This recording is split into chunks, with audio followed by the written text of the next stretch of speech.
এই পিচ্চি শোন, তোরে আমার ভালো লাগছে। মানে কি এসব আপনি কি বলছেন? আপনার মাথা খারাপ হয়ে গেছে নাকি? আমার মাথা খারাপ হতে যাবে কোন দুঃখে? তোরে আমার ভালো লাগছে, সেই জন্যই তো বললাম। আপনার ভালো লাগলে কি হবে? আপনাকে তো আমার ভালো লাগতে হবে। আপনি নিজের চেহারা কখনো আয়নায় দেখেছেন? দেখ, একদম ফালতু কথা বলবি না। আমি খুব ভালো করে জানি আমি দেখতে কতটা সুন্দরী, তাই তোর কাছ থেকে এইসব কথা আমি শুনতে চাইছি না। আমার কি মনে হয় জানেন?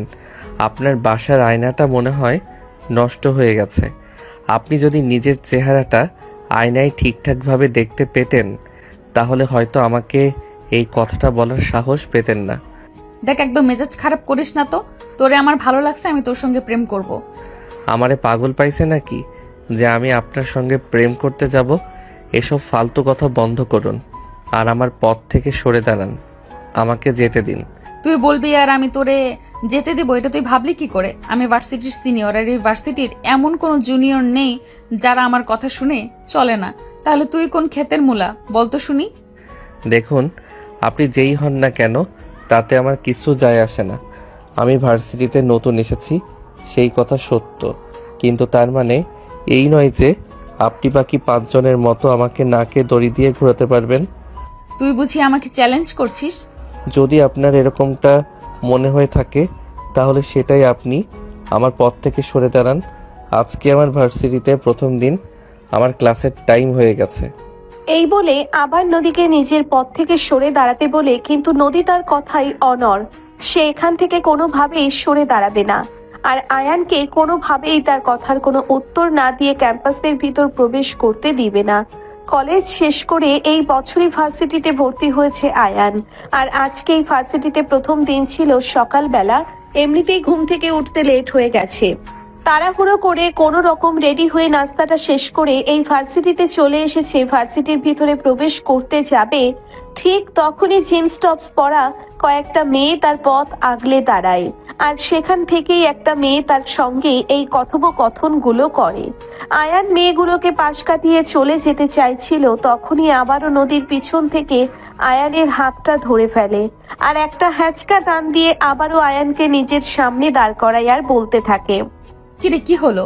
আমি তোকে কিছু জিজ্ঞাসা করেছি, কিন্তু তুই আমার কথাটার কোনো পাত্তা না দিয়ে আমাকে অ্যাভয়েড করে চলে যাচ্ছিস। এ সাহস তুই কোথায় পেলি? আমাকে কারো সাহস দিতে হয় না, আর ভার্সিটিতে কারো বাবার সম্পত্তি নয় যে এখানে আসতে হলে আমাকে কারোর থেকে পারমিশন নিয়ে তবেই আসতে হবে। তুই তো বড্ড বেশি কথা বলিস। তুই কি ভেবেছিস তুই এখান থেকে আমার কথার কোনো উত্তর না দিয়ে চলে যাবি আর আমি সেটা দাঁড়িয়ে দাঁড়িয়ে দেখবো? তুই তো কি করবেন আপনি? যতক্ষণ আই লাভ ইউ এর উত্তর না দিছিস ততক্ষণ পর্যন্ত আমি তোকে এখান থেকে এক পাও নড়তে দিব না। আমি দেখি তুই কিভাবে ভার্সিটির ভেতরে প্রবেশ করিস। এই বলেই নদী প্যান্টের পকেট থেকে নিজের মোবাইলটা বের করে কাকে যেন ফোন দিলে মুহূর্তের মধ্যেই বেশ কিছু ছেলে পেলে সেখানে এসে আয়ানকে চারিদিক থেকে ঘিরে ধরে। এতক্ষণ ধরে নদীর সাহসিকতার সহিত সমস্ত প্রশ্নের উত্তর দিলেও এবার আয়ানের মনে কিছুটা ভয় কাজ করছিল। তার মনে মনে ভীষণ ভয় লাগছিল, এই মেয়েটা এই ছেলেগুলোকে এখানে কেন কল দিয়ে নিয়ে এসেছে, তাকে মারধর করবে নাকি এটা চিন্তা করে। কিন্তু ভয় পেলে চলবে না, নিজের মনের সাহসিকতা সঞ্চয় করতে হবে, আর সেই জন্যেই আয়ান শটান দাঁড়িয়ে নদীকে বলতে থাকে, আচ্ছা, এসব কি করছেন আপনি? আমি তো কিছুই বুঝতে পারছি না। আপনি কেন আমার সঙ্গে এসব কিছু শুরু করেছেন? আমাকে প্লিজ যেতে দিন, বললাম তো। আমার আই লাভ ইউ এর উত্তর চাই, তা না হলে এখানে যে ছেলেগুলোকে দেখছিস ওরা তোর হাড় গোড় ভেঙে গুঁড়ো করে রেখে দিবে, আর ভার্সিটিতে আসা তোর আজকেই শেষ দিন হবে। আয়ান মনে মনে এমন কিছুর একটা আশঙ্কা করছিল, তাই সে নদীর কথা শুনে অনেকটাই ভয় পেয়ে গেল। বলতে গেলে ভয় তার গলা শুকিয়ে আসছিল, কিন্তু কি করবে সেটাই সে ভেবে পাচ্ছিল না। এই মেয়ের কি মাথায় সমস্যা আছে নাকি, যা হুট করে কাউকে পেলো আর তাকে আই লাভ ইউ বলে দিল? এটা কোন ধরনের অসভ্যতা, এটাই ভেবে পাচ্ছে না আয়ান। সে আশেপাশে চারিদিক তাকিয়ে পরিবেশটা একবার দেখে নিল। ভার্সিটির সব ছেলে মেয়েরা তার দিকে হা করে তাকিয়ে আছে, মনে হচ্ছে যেন ভিন গ্রহ থেকে কোনো এক প্রাণী ভুল করে পৃথিবীতে চলে এসেছে। আয়ানের মাথায় কোনো কিছু ঢুকছে না, সে কিভাবে এই বিপদ থেকে পরিত্রাণ পাবে। সেটাই ভাবছিল ঠিক ওই মুহূর্তেই ভার্সিটির প্রিন্সিপাল ভার্সিটির ভিতরে প্রবেশ করছিল। এতগুলো ছেলেপেলেকে একসঙ্গে দাঁড় করিয়ে থাকতে দেখে তিনি সামনের দিকে এগিয়ে আসেন আর সবাইকে উদ্দেশ্য করে জিজ্ঞাসা করেন, এখানে কি হয়েছে? আর তখনই নদী এগিয়ে গিয়ে প্রিন্সিপাল স্যারকে বলতে থাকে, না স্যার, কিছুই হয়নি। আপনার চিন্তার কোনো কারণ নেই, ও ভার্সিটিতে নতুন এসেছে তো, তাই আমরা ওর ক্লাসরুমটা চিনিয়ে দিচ্ছিলাম। আচ্ছা ঠিক আছে, অনেক ধন্যবাদ তোমাকে। আরে আয়ান, তুমি আবার কাছে আসো, আমি তোমাকে ক্লাসরুমে পৌঁছে দিচ্ছি। হ্যাঁ স্যার, ঠিক আছে, চলুন। হে স্টুডেন্ট, ক্লাসের টাইম হয়ে গেছে, তোমাদের ক্লাসে চলে যাও। এই বলে প্রিন্সিপাল স্যার আয়ানের হাত ধরে তাকে নিয়ে সেখান থেকে চলে গেল। আয়ান স্বস্তির নিঃশ্বাস ফেললো। প্রিন্সিপাল স্যার এখানে সময় মতো না আসলে আজ তার সঙ্গে কি হতো এটাই ভাবছিল সে। এদিকে নদীর আগে গজগজ করছে প্রিন্সিপাল স্যারকে এই সময়ে আসতে হলো। তিনি কি আর আসার সময় পেলেন না? কি সুন্দর খেলাটা জমে উঠেছিল। আর তখনই প্রিন্সিপাল স্যার এসে সবকিছু কাবু করে দিলেন। এরকম মোটেও প্রস্তুত ছিলেন না নদী, এবং তার সাঙ্গপাঙ্গরা নদী চলে যাওয়ার পরই তার বেস্ট ফ্রেন্ড রিয়া তাকে বলতে থাকে, এই যা দোস্ত, আজকের মুরগিটা তো হাতছাড়া হয়ে গেল। আচ্ছা, ওই ছেলেটাকে কি প্রিন্সিপাল স্যার চিনে নাকি? সেটা আমি কি করে জানবো? কিন্তু প্রিন্সিপাল স্যার আর ওই ছেলেটার কথোপকথন দেখে তো মনে হচ্ছিল ওনারা দুজনেই পূর্ব পরিচিত। যাই হোক, বাদ দে সব কথা, এত কিছু ভেবে আমাদের কোনো কাজ নেই। এই বলে নদী তার ফ্রেন্ডদের সঙ্গে গল্প করতে করতে নিজেদের ক্লাসরুমে চলে গেল। প্রিন্সিপাল স্যার নিজেই আয়ানকে তার ক্লাসরুমে পৌঁছে দিলে নদী ক্লাসরুমে এসে মনে মনে ভাবতে লাগলো, তবে কি আয়ান প্রিন্সিপাল স্যারের পূর্ব পরিচিত নাকি? আর যদি পূর্ব পরিচিতই হয়ে থাকে আর সেই সাথে যদি আয়ান প্রিন্সিপাল স্যারকে সবকিছু বলে দেয় তাহলে কি হবে? এসব চিন্তা করতে করতে নদীর ক্লাস টিচার চলে আসে আর তার সব বন্ধুরা মিলে ক্লাসে মনোযোগ দেয়। টিফিন পিরিয়ডে সবাই ভার্সিটির ক্যান্টিনে বসে আছে, তখনই আবারও নদীর বান্ধবী তাকে বলতে থাকে, আচ্ছা দোস্ত, ছেলেটা যদি প্রিন্সিপাল স্যারের কাছে সব কিছু বলে দেয় তখন কি হবে? একবার ভেবে দেখেছিস? ধুর, আমি কি জানতাম নাকি ছেলেটা প্রিন্সিপাল স্যারের পূর্ব পরিচিত? আর যদি জানতাম তাহলে এমনটা করতাম নাকি? হ্যাঁ, আমি তো সেটাই ভাবছি। যদি ছেলেটা প্রিন্সিপাল স্যারের কাছে কিছু বলে তাহলে তো প্রিন্সিপাল স্যার আমাদের সবাইকে ভার্সিটি থেকে বের করে দেবে। এত টেনশন করিস না, যা হওয়ার হবে। এত কিছু নিয়ে চিন্তা করার কোনো কারণ নেই। এখানে খেতে এসেছিস, চল খাওয়া শেষ করে তারপরে বাইরে যা। এই বলে নদী এবং তার বন্ধুরা সবাই খাবার অর্ডার করলো। কিছুক্ষণের মধ্যেই খাবার চলে আসবে, তারা সবাই মিলে খেতে লাগলো। আর এদিকে ঠিক ওই মুহূর্তেই আয়ান ভার্সিটির ক্যান্টিনে প্রবেশ করে। আয়ানকে নদী দেখতে না পেলেও তার বান্ধবী রিয়া ঠিকই দেখতে পেয়েছিল। রিয়া আয়ানকে দেখতে পেয়েই নদীকে ইশারা দিয়ে বলতে থাকে, বান্ধবী, ওই যে তোর হিরো আসছে। রিয়ার কথায় পেছন ফিরে তাকায় নদী, তখনই দেখতে পায় আয়ান সেখানে আসছে। আয়ানকে দেখতে পেয়ে নদী সেখান থেকে উঠে গিয়ে আয়ানের সামনে দাঁড়ায়। আয়ান তখন সবে মাত্র খাবার অর্ডার করে চেয়ার টেনে বসেছে। তখনই নদী বলতে লাগলো, কি ব্যাপার হিরো, এখানে কেন এসেছো? ড্যান্স প্র্যাকটিস করতে আসছি। কেন, আপনার কোনো সমস্যা আছে নাকি? না, আমার কোনো সমস্যা হবে কেন? আমরা সবাই তো এখানে খাবার খেতে এসেছি। এখন তুমি যেখানে ডান্স প্র্যাকটিস করতে এসেছো সেটাই তো আমার মাথায় ঢুকছে না। তোমাকে এখানে ডান্স শেখাবে টা কে? আমাকে এখানে কে ড্যান্স শেখাবে আর কে শেখাবে না সে সব কিছু জেনে আপনার কোনো লাভ নেই। আপনি নিজের চরকায় তেল দিন। কিন্তু আমি তো নিজের চরকায় তেল দিয়ে শান্তিতে থাকতে পারছি না। আমার তো ইচ্ছে করছে একটু তোমার চরকাতেও তেল দিতে। কি করি বলো তো? নদীর এমন আচরণে ভীষণ রকম রেগে যাচ্ছিল আয়ান। কিন্তু আজই সে প্রথমবার ভার্সিটিতে এসেছে, তাই কারোর সঙ্গে সে খারাপ বিহেভিয়ার করতে চাইছিল না। তাই তো সে নদীকে বলতে লাগলো, দেখুন প্লিজ, আপনার যা ইচ্ছে তা করুন, কিন্তু দয়া করে আমাকে এভাবে বিরক্ত করবেন না। আমাকে আমার মতো থাকতে দিন। আমি আপনার সঙ্গে কোনো কথা বলতে চাইছি না।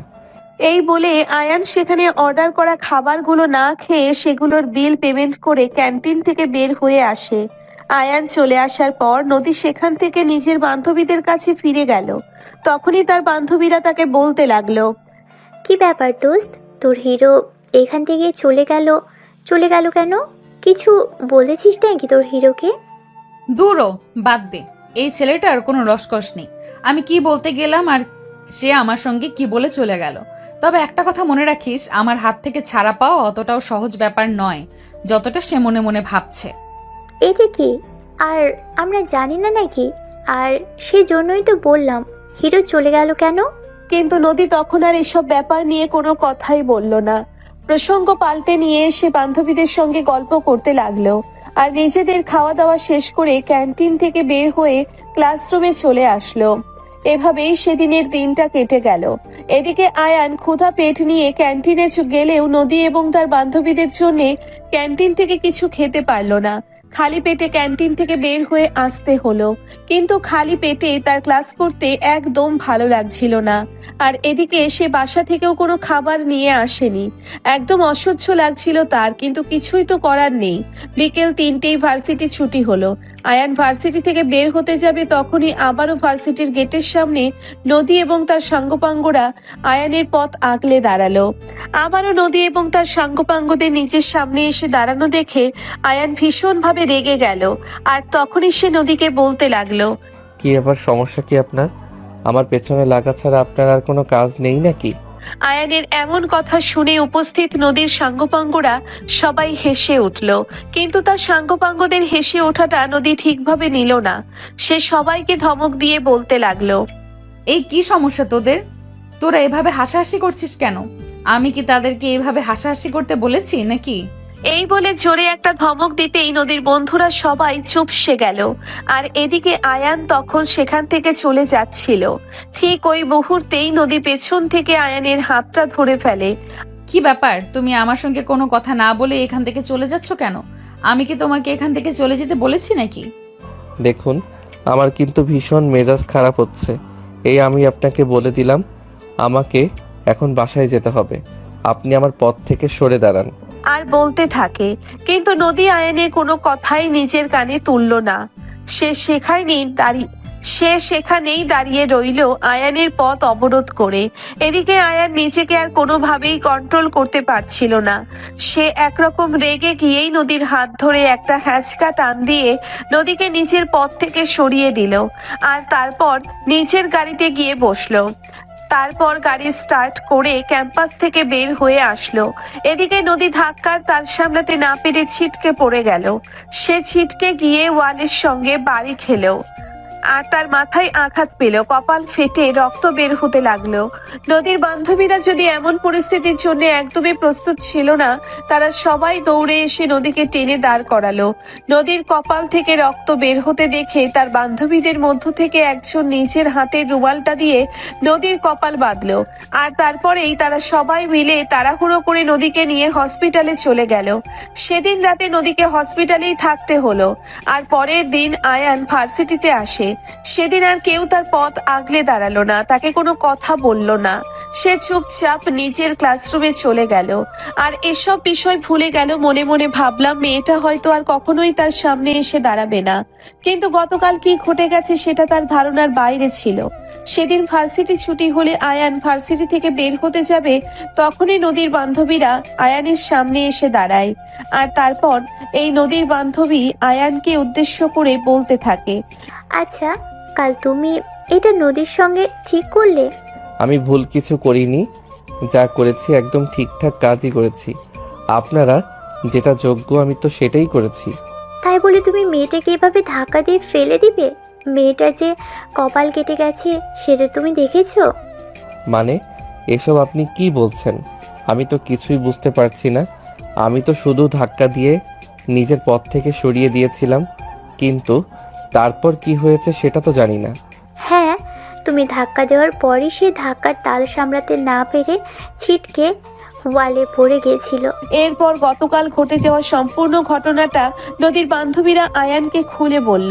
কিন্তু আয়ান এখন আর কি করবে? সামনে থাকলে না হয় সরি বলে নিত। এখন তো আর সামনেও নেই, আর সরি বলার কোনো উপায় নেই। তাই সে তাদের সঙ্গে আর কোনো কথা না বলে ভার্সিটি থেকে বের হয়ে আসলো। এরপর কেটে গেল বেশ কয়েকদিন। আজ প্রায় 1 সপ্তাহ পর নদী ভার্সিটিতে এসেছে। আয়ান ভার্সিটিতে এসে নিজের গাড়িটা পার্ক করে রেখে দেয় আর নিজের ক্লাসরুমের দিকে পা বাড়াবে, তখনই সেদিনের মতো করেই নদী আয়ানের পথ আগলে দাঁড়ালো আর বলতে লাগলো, কেমন আছো তুমি? আমি যেমনই থাকি না কেন সেসব নিয়ে আপনার চিন্তা ভাবনা না করলেও চলবে।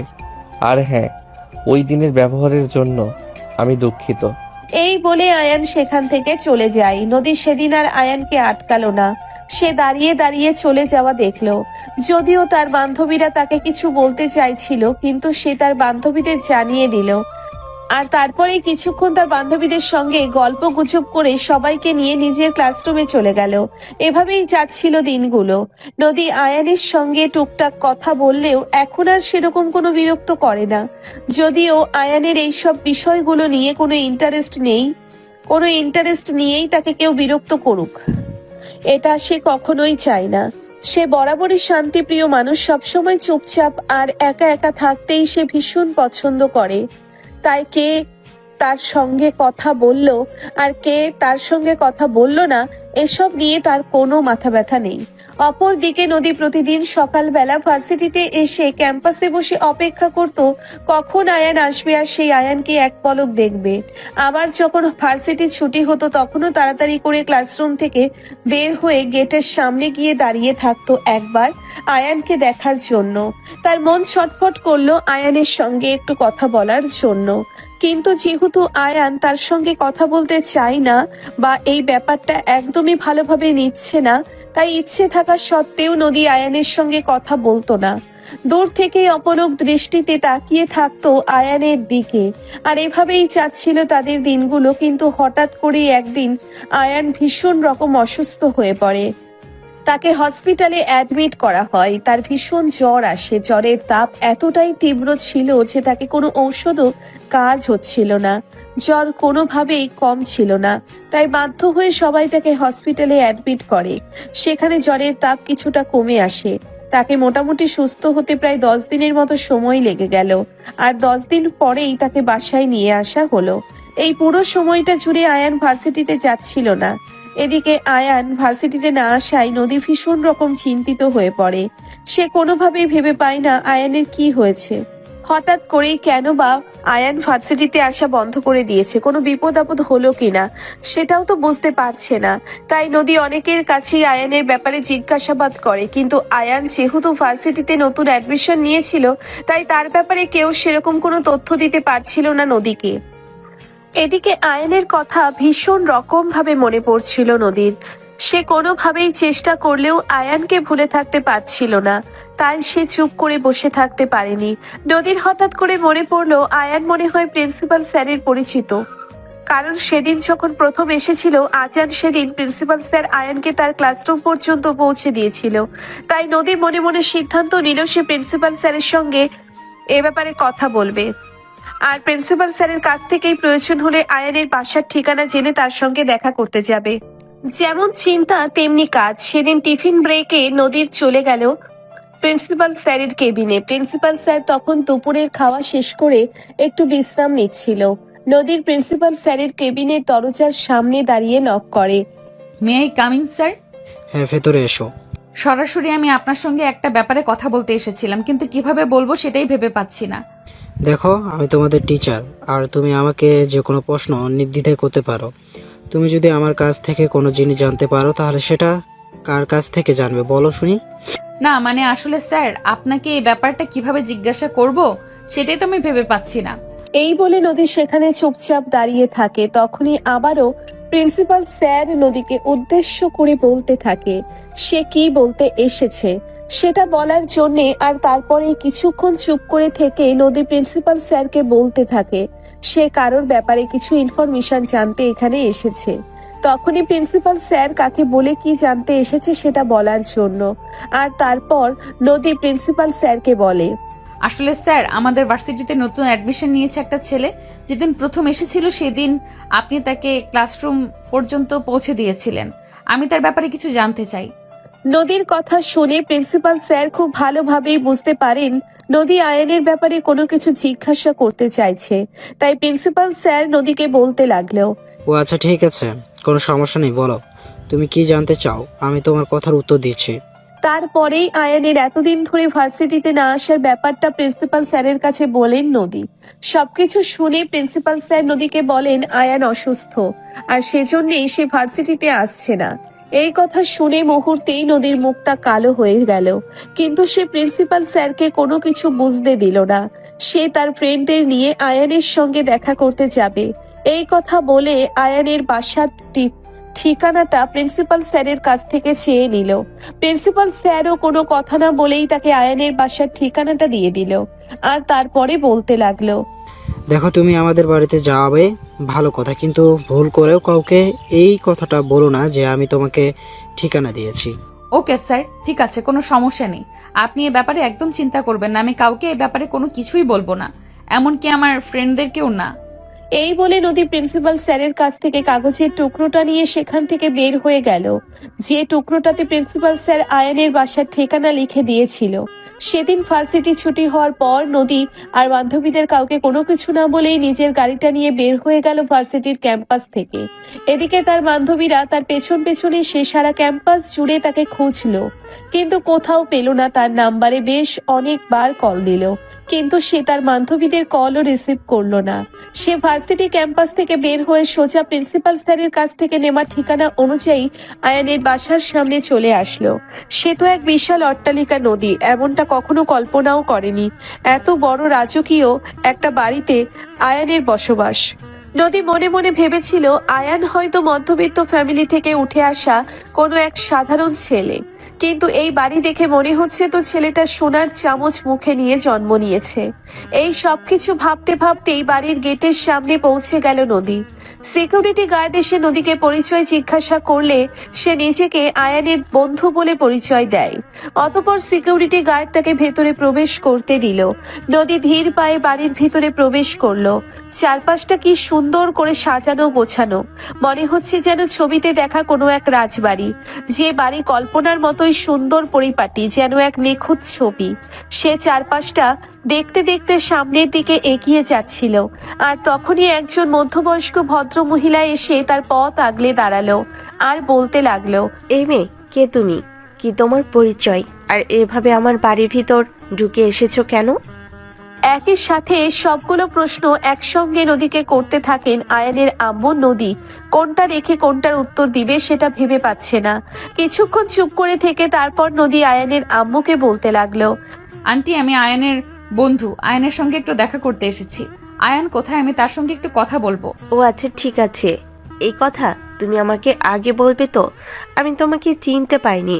আমার কথায় প্লিজ কিছু মনে করো না। আরে না, যে সেরকম কোনো ব্যাপার নাই। আমি বুঝতে পেরেছি আপনি আমাকে চিনতে পারেননি। আয়নের রুমটা কোন দিকে আমাকে একটু বলে দিবেন? হ্যাঁ, অবশ্যই, কেন নয়। সিঁড়িতে উপরে গিয়ে ডান পাশে 2 নম্বর রুম। এই বলে হাতের ইশারায় নদীকে আয়ানের রুমটা দেখিয়ে দিলেন। আয়ানের আম্মু যদি তখন সেখানে আর এক মুহূর্ত দেরি না করে সিঁড়ি বেয়ে উপরে চলে আসে, আয়ানের আম্মুর দেখিয়ে দেওয়া রুম অনুযায়ী নদীর রুমের দরজায় নক করলো। যদিও দরজা ভিতর থেকে খোলাই ছিল। আয়ান বিছানায় শুয়েছিল। হঠাৎ করেই কারো আওয়াজ শুনে আয়ান বলতে লাগলো, দরজা খোলা আছে, ভিতরে আসতে পারো। আয়ানের কণ্ঠস্বর শুনে নদী রুমের ভিতর প্রবেশ করলো। নদীকে দেখে ভীষণ রকম অবাক হয়ে গেল। সে শুয়েছিল, নদীকে দেখে উঠে বসার চেষ্টা করলো। নদী তখন আয়ানকে বলতে লাগলো, আরে তোমাকে উঠতে হবে না, তুমি শুয়ে থাকো। আমি তোমাকে একটু দেখতে এসেছিলাম। কি হয়েছে তোমার? তুমি কদিন ধরে ভার্সিটিতে যাচ্ছ না কেন? শরীর ভালো নেই, তাই ভার্সিটি যাচ্ছি না। কিন্তু আপনি কেন আমার বাসায় এসেছেন? আর আপনাকে আমার বাসার ঠিকানাই বা কে দিয়েছে? আমি তোমার বাসার ঠিকানা জোগাড় করে নিয়েছি। কি হয়েছে তোমার? বলতে বলতে বিছানায় আয়ানের পাশে গিয়ে বসলো। নদী যদিও আয়ান এটা একদমই পছন্দ করছিল না, সেটা তার চেহারা দেখেই বোঝা যাচ্ছিল, কিন্তু তারপরেও বাড়িতে আসা মেহমানের সঙ্গে খারাপ আচরণ করতে নেই। তাই আয়ান ভদ্রতার খাতিরে নদীকে বলতে লাগলো, দেখুন, আপনি আমার খোঁজ নিতে আমার বাসা পর্যন্ত চলে এসেছেন, সেটা বেশ ভালো কথা। তবে এখন আমি চাইবো চুপচাপ কোনো কথা না বলে এখান থেকে চলে যান। তুমি আমার সঙ্গে এরকম আচরণ করতে পারছো? আমি কত কষ্ট করে তোমার বাসার ঠিকানা জোগাড় করে তোমার সঙ্গে দেখা করে একটু কথা বলতে আসলাম, আর তুমি আমাকে বাড়ি থেকে বের হয়ে যেতে বলছো? হ্যাঁ, আপনি যেরকমটা শুনেছেন আমি ঠিক সেরকমটাই বলেছি, কারণ আপনার মাথায় সমস্যা আছে। আপনি কখন কি করেন না করেন তার কোনো ঠিক ঠিকানা নেই। তার চাইতে বরঞ্চ এটাই ভালো হয় যে আপনি চুপচাপ এখান থেকে চলে যান। তাতে আপনার মান ইজ্জত বেঁচে গেল আর আমারও। তোমার কি আমাকে পাগল মনে হয় নাকি যে প্লিজ, আপনার সঙ্গে কোনো কথা বলার মুড আমার নেই, আপনি এখন আসতে পারেন। এই বলে আয়ান মুখ ঘুরিয়ে অন্য পাশ ফিরিয়ে বসে রইল। নদী অনেক কিছু বলতে এসেছিল, কিন্তু আয়ানের এই খারাপ আচরণ তাকে আর কোনো কিছুই বলতে দিল না। সে চুপচাপ মুখটা কালো করে আয়ানের রুম থেকে বের হয়ে সিঁড়ি দিয়ে নিচের দিকে নামছিল। তখনই আয়ানের আম্মুর সামনে পড়ে গেল। হাসি মুখে বাড়ির ভিতরে প্রবেশ করা আর মুখ গোমরা করে বাড়ি থেকে বের হয়ে যাওয়া দেখে আয়ানের আম্মু নদীকে উদ্দেশ্য করে বলতে লাগলো, কি ব্যাপার, তুমি তো একটু আগে হাসি মুখে এখানে এসেছিলে, তাহলে এখন তোমার মুখ গম্ভীর কেন? আমি সবসময় পাগলামি করি? না আন্টি, সেরকম কোনো ব্যাপার নয়। আসলে আমার শরীরটা খারাপ লাগছে তো তাই চলে যাচ্ছি। আরে বাবা, তোমার শরীর খারাপ লাগছে, তুমি এখানে বসে কিছুক্ষণ বিশ্রাম নাও, তারপর শরীর ঠিক হয়ে গেলে নিজের বাসায় যেও। না আন্টি, কোনো সমস্যা নেই, আমার সঙ্গে আমার ড্রাইভার আছে, সে আমাকে বাসায় পৌঁছে দেবে। এবারে আয়ানের আম্মুকে আর কোনো কথা বলার সুযোগ না দিয়ে নদী সেখান থেকে বের হয়ে চলে আসলো। ভীষণ কান্না পাচ্ছিল তার। সে নিজেকে কোনোভাবেই সামনে রাখতে পারছিল না। ড্রাইভার সামনের সিটে বসে গাড়ি চালাচ্ছিল আর নদী পিছনের সিটে বসে কান্না করছিল। এটা দেখে হুট করেই ড্রাইভার নদীকে এভাবে কান্না করার কারণ জিজ্ঞাসা করলো, কিন্তু নদী ড্রাইভারকে কোনো উত্তর দিল না। উল্টে আরো প্রচন্ড পরিমাণ রেগে গিয়ে ড্রাইভারকে একটা ঝাড়ি দিল। তখন ড্রাইভার আর কোনো কথা বলার সাহস পেল না। সে চুপচাপ তার মতো করে গাড়ি চালাতে লাগলো। বেশ কিছুক্ষণের মধ্যেই গাড়ি তাদের বাড়ির সামনে এসে দাঁড়ালো। গাড়ি বাড়ির সামনে এসে পৌঁছানো মাত্রই নদী এক মুহূর্ত দেরি না করে গাড়ি থেকে নেমে সোজা বাসার ভিতরে ঢুকে গেল আর নিজের রুমে গিয়ে সঙ্গে সঙ্গে দরজাটা বন্ধ করে দিল। তার আম্মু ড্রয়িং রুম থেকে তার এভাবে হুট করে বাড়িতে এসে নিজের রুমে গিয়ে দরজা বন্ধ করে দেওয়া সবকিছু দাঁড়িয়ে দাঁড়িয়ে দেখছিলেন, কিন্তু তিনি কোনো প্রশ্ন করলেন না। কারণটা খুবই সহজ, নদী কান্না করতে করতে বাড়ির ভিতরে ঢুকেছিল। তার আম্মু মনে মনে ভাবছিল নদী হয়তো কারোর সঙ্গে ঝগড়া টগড়া কিছু একটা করেছে।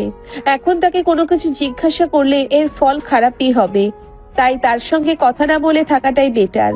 অপরদিকে নদী রুমের ভিতরে প্রবেশ করে সঙ্গে সঙ্গে বিছানায় উপর হয়ে শুয়ে কান্না করতে লাগলো। আয়ান তার সঙ্গে এরকম আচরণ করবে এটা সে কল্পনাতেও ভাবেনি, কিন্তু কি আর করবে, যা হওয়া তা তো হয়েই গেছে। তাই নদী সম্পূর্ণ ব্যাপারটা ভুলে যাওয়ার চেষ্টা করলো, কিন্তু কোনোভাবেই সে পারছিল না। বারবার তার আয়ানের করা ব্যবহারগুলো মনে পড়তে থাকে।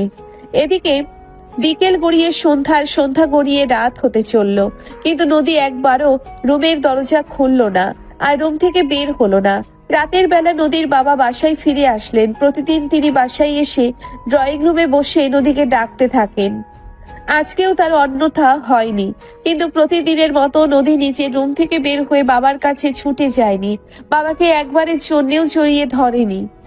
তার বাবা অনেকবার ডাক দেয়, কিন্তু নদী রুম থেকে একটুও বের হলো না। বিষয়টা তার বাবাকে ভীষণ অবাক করে তুললো। তাই তো তিনি নিজের স্ত্রীকে ড্রয়িং রুমে ডেকে নিলেন, তার মেয়ের ব্যাপারে জিজ্ঞাসা করলেন। তখন নদীর আম্মু বিকেল বেলা ঘটে যাওয়া ঘটনাটা নদীর বাবার সঙ্গে খুলে বলল। এই কথা শুনে নদীর বাবাও ভীষণ চিন্তিত হয়ে পড়ল। নিজের মেয়ের সঙ্গে এরকম কে করেছে এটাই তিনি ভেবে পেলেন না। কারণ তুমি খুব ভালো করে জানেন নিজের মেয়ের সম্পর্কে ভার্সিটিতে তাকে কেউ কোনো কিছু বলবে সেই সাহস কারণেই। ভার্সিটি প্রত্যেকটা পোলাপাই নদীকে ভীষণ ভয় পায়। তার সঙ্গে কোনো খারাপ আচরণ করা তো অনেক দূরের কথা, তাই তারা দুজনেই একদমই নিশ্চিত ছিল যে বড় কোনো গন্ডগোল হয়েছে, কিন্তু কি হয়েছে সেটাই ভেবে পাচ্ছিলাম না। রাত 10টা নদীর আম্মু ও ডাইনিং টেবিলে সবার জন্য খাবার সাজিয়ে অপেক্ষা করছে। সবাই টেবিলে খাবার খেতে আসলেও আসেনি নদী। নদীর আম্মু তখন নদীর বাবাকে দায়িত্ব দেন নদীকে খাবার টেবিলে ডেকে আনতে। নদীর বাবা নদীর আম্মুর কথা শুনে সেখান থেকে উঠে গিয়ে নদীর রুমের দরজার সামনে দাঁড়িয়ে তাকে ডাকতে থাকে। নদী, কি হয়েছে মা? তুই রুম থেকে বেরোচ্ছিস না কেন? দরজা কেন বন্ধ করে রেখেছিস? এই বলে নদীর বাবা নদীকে ডাকতে থাকেন, কিন্তু ভেতর থেকে কোনো সাড়া শব্দ পাওয়া যায় না। তাই নদীর পাপা আবারও মেয়েকে বলতে থাকেন, কি হয়েছে মা? তুই কেন এমন করছিস আমার সঙ্গে? খুলে বল সবকিছু, তা না হলে আমি বুঝবো কি করে? তখনও নদী কোনো কথাই বলে না। চুপচাপ সে রুমের ভিতরেই বিছানায় শুয়ে শুয়ে তখনও কান্না করে চলেছে। তাই তো নদীর বাবা আবারও নদীকে বলতে লাগলো, আরে না, তুই আমাকে বলবি তো কি হয়েছে? প্লিজ তুই রুমের দরজাটা খুলে বাইরে আয়, তাহলে কিন্তু আমি রুমের দরজা ভেঙে ভিতরে প্রবেশ করব, এই তোকে বলে দিলাম। এই বলে নদীর বাবা রুমের বাইরে দাঁড়িয়ে মেয়ের জন্য অপেক্ষা করতে থাকেন। তখন তিনি বিছানা থেকে উঠে রুমের দরজা খুলে দিল। নদীর চোখ দুটো কান্না করতে করতে একদম ফুলে গেছে। নদীর বাবা মেয়ের এরকম অবস্থা কোনোদিনও দেখেননি তিনি। ভীষণ রকম অবাক হন, কে কি বলেছে তার জন্য মেয়ে এরকম ভাবে কান্না করেছে সেজন্য। নদী তার বাবাকে দেখা মাত্রই জড়িয়ে ধরে আরো জোরে কান্না করতে লাগলো। নদীর বাবা নিজের মেয়ের মাথায় হাত বুলিয়ে দিতে দিতে বলতে থাকেন, কি হয়েছে মা, তুই বল আমাকে, তুই না বললে আমি জানবো কিভাবে? বাবা, আমি একজনকে ভালোবেসে ফেলেছি। এটা তো খুবই খুশির খবর। এটার জন্য এভাবে কান্না করতে আছে নাকি? তুই আমার একমাত্র মেয়ে, তুই আমার কাছে চেয়ে পাসনি। জীবনে এমন কিছু কি কখনো হয়েছে? না বাবা, এরকম কিছু কখনো হয়নি, তবে এখন মনে হয় হবে, কারণ আমি যাকে ভালোবাসি তাকে মনে হয় না আমি কোনোদিনও আমার করে পাবো। এই বলে নদী তার বাবাকে সবকিছু খুলে বলে সবকিছু শুনে নদীর বাবা বেশ কিছুক্ষণ চুপ করে থাকেন। তিনি নিজের মেয়েকে কি উত্তর দিবেন সেটাই ভেবে পান না। তখন মেয়েকে সান্ত্বনা দেওয়ার জন্য তিনি বলতে থাকেন, দেখো মা, জন্ম, মৃত্যু, বিয়ে, এই সব কিছুই ওপর থেকে আল্লাহ তাআলা আমাদের জন্য ঠিক করে রেখেছেন। তিনি আমাদের জন্য যেটা ঠিক করে রেখেছেন সেটা হবেই, এর অন্যতা কখনোই হবে না, এটা তোমাকে মানতে হবে। কিন্তু বাবা, ওকে আমি প্রথম দেখাতেই ভীষণ ভালোবেসে ফেলেছি, ওকে ছাড়া আমি বাঁচবো না। আচ্ছা ঠিক আছে, সে দেখা যাবে। এখন চলো খাবার খেতে হবে। তুমি দুপুরেও কিছু খাওনি, আমি তোমার আম্মুর কাছে শুনেছি বাসায় এসে থেকে কান্না করছো। এই বলে নদীর বাবা মেয়েকে নিয়ে খাবার টেবিলে চলে গেলেন। নদীর গলা দিয়ে খাবার নামছিল না, কিন্তু তারপরেও নদীর পাপা সেই ছোটবেলার মতো মেয়েকে নিজের হাতে খাবার তুলে খাইয়ে দিতে লাগলেন। আর নদীও ছোট বাচ্চার মতো বাবার হাতের লোকমা গিলতে লাগলো। খাওয়া দাওয়া শেষ হলে নদীর বাবা নিজের মেয়েকে নিয়ে ড্রয়িং রুমে বসলেন। আর তারপর মেয়ের সঙ্গে আজ অনেকক্ষণ গল্প করলেন, কারণ মেয়ের মন খারাপ যেভাবেই হোক তার মন ভালো করতেই হবে। রাত মোটামুটি 12টার বেশি বাজে। তখন নদী তার বাবাকে বলতে লাগলো, বাবা, কাল সকালে তোমার অফিস আছে, রুমে গিয়ে ঘুমিয়ে পড়ো। এই বলে নদী তার বাবাকে তার বাবার রুম পর্যন্ত পৌঁছে দিল। আর তারপর সে নিজের রুমে চলে আসলো। এতক্ষণ ধরে মা বাবার সঙ্গে গল্প করে সময় কাটালে ও রুমে এসে তার আর কোনো কিছুই ভালো লাগছিল না। আবারও তার আয়ানের কথা ভীষণ রকম ভাবে মনে পড়ছিল, কিন্তু কি করবে সে এটাই ভেবে পাচ্ছিল না। রাত 2টা বেজে গেল, কিন্তু তার চোখে কোনোভাবেই ঘুম আসছিল না। তার দুই চোখের সামনে শুধু আয়ানের চেহারাটাই ভেসে উঠছিল, আর আয়ানের বলা কথাগুলো মনে পড়ছিল। অনেক চেষ্টার পর ভোর রাতের দিকে তার চোখ লেগে আসলো আর সে ঘুমিয়ে পড়ল। পরের দিন সকালে ঘুম থেকে উঠল যখন ঘড়ির দিকে তাকিয়ে ঘড়ির দিকে তাকিয়ে দেখে বেলা 11টা বেজে গেছে। ঘুম থেকে উঠেই নদী তার আম্মুকে ডাকতে লাগলো আর বলতে লাগলো সকালবেলা কেন তাকে ঘুম থেকে ডেকে দেওয়া হয়নি। এখন নদীর আম্মু বলতে লাগলো আজ ভার্সিটিতে যেতে হবে না, তাদের পুরো ফ্যামিলিকে একটা ফ্যামিলি প্রোগ্রামে ইনভাইট করা হয়েছে, সেখানেই যেতে হবে। নদী তখন তার আম্মুকে বলতে লাগলো কোনো প্রোগ্রামে সে যেতে পারবে না, তার এসব কিছু এখন আর ভালো লাগে না, সে একটু একা থাকতে চায়। কিন্তু তার আম্মু তার কোনো কথাই শুনলো না। তাকে পরিষ্কার জানিয়ে দিল তার বাবা অফিসে যাওয়ার সাথে সাথেই কিন্তু তার আম্মু তার কোনো কথাই শুনলো না। তাকে পরিষ্কার জানিয়ে দিল তার বাবা অফিসে যাওয়ার সময় বলে গেছে তাই যেতেই হবে। নদী এখন আর কোনো কথাই বলল না, চুপচাপ নিজের রুমে চলে গেল। তারপরও ফ্রেশ হয়ে বিছানায় এসে বসতেই তার আম্মু তার নাস্তাটা দিয়ে দিল। নাস্তাটা তার রুমে নিয়ে আসলো আর খেয়ে নিতে বলল, যদিও নদীর খেতে ইচ্ছে করছিল না, কিন্তু তখনই তার বাবা তাকে ফোন করে বলল নাস্তাটা খেয়ে নেওয়ার জন্য। আর এদিকে নদী তার বাবার ভীষণ বাধ্যগত মেয়ে, সে কখনোই তার বাবার কথার অবাধ্য হয় না, তাই বাবার কথা রক্ষার্থে নদী নাস্তা খেয়ে নিল। তারপরেই একটা উপন্যাস হাতে নিয়ে ব্যালকনিতে চলে গেল। সেখানে বসে দোলনায় দুলতে থাকলো আর উপন্যাসের পাতায় চোখ বুলাতে লাগলো। তার পছন্দ হলো, তার বইটা ছিল বর্তমান সময়ের জনপ্রিয় ভারতীয় লেখক সরজিৎ ঘোষের এবারের বইমেলায় প্রকাশিত উপন্যাসটির নাম উর্ণনাভ। পরিচিত এক আত্মীয়ের মাধ্যমে ইন্ডিয়া থেকে বইটি সংগ্রহ করেছে সে। বেশ কিছুক্ষণ উপন্যাসের পাতায় চোখ বোলাতে বোলাতে হঠাৎ করে তার মোবাইলের রিংটোনের আওয়াজ কানে এলো। ব্যালকনি থেকে উঠে গিয়ে কলটা রিসিভ করলো আর তখনই অপর প্রান্ত থেকে তার বান্ধবী রিয়া তাকে বলতে লাগলো, কি রে দোস্ত, কি ব্যাপার? তুই আজ ভার্সিটিতে আসিসনি কেন? কোনো ব্যাপার নেই, এমনিতেই ভালো লাগছিল না তাই আসিনি। ক্লাসের নোটসগুলো আমাকে টেক্সট করে দিস। আচ্ছা ঠিক আছে, সে না হয় করলাম, কিন্তু কালকে ভার্সিটিতে আসছিস তো? সেটা এখনো সঠিক বলতে পারছি না, সময় হলে দেখা যাবে। আর আসলে তোকে কাল জানাবো সকালে ফোন করে। এই বলে নদী আর কোনো উত্তরের অপেক্ষা না করে সঙ্গে সঙ্গে ফোনটা কেটে দিল। আর তারপর আবারও মোবাইল ঘরে রেখে ব্যালকনিতে নিয়ে বসে রইল। এভাবেই দুপুর গড়িয়ে বিকেল হতে লাগলো। বিকেল 3টে বাজতে না বাজতেই নদীর বাবা অফিসের সমস্ত কাজ শেষ করে বাসায় ফিরে আসলেন। বাসায় এসে তিনি সোজা নদীর রুমে চলে আসলেন। নদী তখনও ব্যালকনিতে বসে আছে। নদীর বাবা নদীর পাশে এসে বসে তার মাথায় হাত রাখলেন আর তারপর বলতে লাগলেন, কিরে মা, মন খারাপ করে আছিস কেন? বললাম তো এভাবে মুখ গম্ভীর করে থাকিস না, তোকে এভাবে দেখতে আমার একদম ভালো লাগে না। আমি একদম ঠিক আছি। তুমি না কোথায় যাবে বলেছিলে? হ্যাঁ, সেজন্যই তো আজ সকাল সকাল অফিসের কাজ শেষ করে বাসায় চলে আসলাম। চল রেডি হয়ে নে। এই বলে নদীর বাবা মেয়েকে নিয়ে রুমের ভিতরে চলে গেলেন। আর তারপর নদী ফ্রেশ হতে চলে গেল। কিছুক্ষণ পর রেডি হয়ে নিল। তারপর সন্ধ্যার দিকে সে তার মা বাবার সঙ্গে বাসা থেকে বের হলো। গাড়িতে বসে নদী মোবাইল টিপছিল। গাড়ি কোন দিক দিয়ে যাচ্ছে আর কোথায় যাচ্ছে সেদিকে তার বিন্দুমাত্র কেয়ার নেই। যেখানে যাচ্ছে যাক, সেখানে উপস্থিত থাকাটাই তার বড় কথা। বেশ অনেকক্ষণ পর গাড়িটা এসে একটা বড় বাড়ির সামনে দাঁড়ালো। আর তারপরেই তার বাবা তাকে বলতে লাগলো, নদীমা, আমরা চলে এসেছি। বাবার কথায় ধ্যান ভাঙলো নদীর। সে মোবাইলটা রেখে সামনের দিকে তাকালো। দেখতে পেল তার চেনা বাড়িটাতেই সে এসেছে, মানে গতকাল যে বাড়িতে এসেছিল সেই বাড়ির সামনে দাঁড়িয়ে। নদীর সেই মোবাইলটা রেখে সামনের দিকে তাকালো। দেখতে পেল তার চেনা বাড়িটাতেই সে এসেছে, মানে গতকাল যে বাড়িতে এসেছিল সেই বাড়ির সামনে গাড়িটা দাঁড়িয়েছে। ভীষণ রকম অবাক হলো নদী, আর কিছুটা চিন্তিত, কিন্তু সে তার মা বাবাকে সেটা বুঝতে দিল না। চুপচাপ গাড়ি থেকে নামলো। তার বাবা তার হাত ধরে বাড়ির ভিতরে প্রবেশ করলো। তখনই একজন মধ্যবয়স্ক ভদ্রলোক এসে তার বাবার সঙ্গে কুশল বিনিময় করলেন। তার বাবাও তাকে সেই লোকের সঙ্গে পরিচয় করিয়ে দিল। তখনই একজন মধ্যবয়স্ক ভদ্রলোক এসে তার বাবার সঙ্গে কৌশল বিনিময় করলেন। তার বাবাও তাকে সেই লোকের সঙ্গে পরিচয় করিয়ে দিল।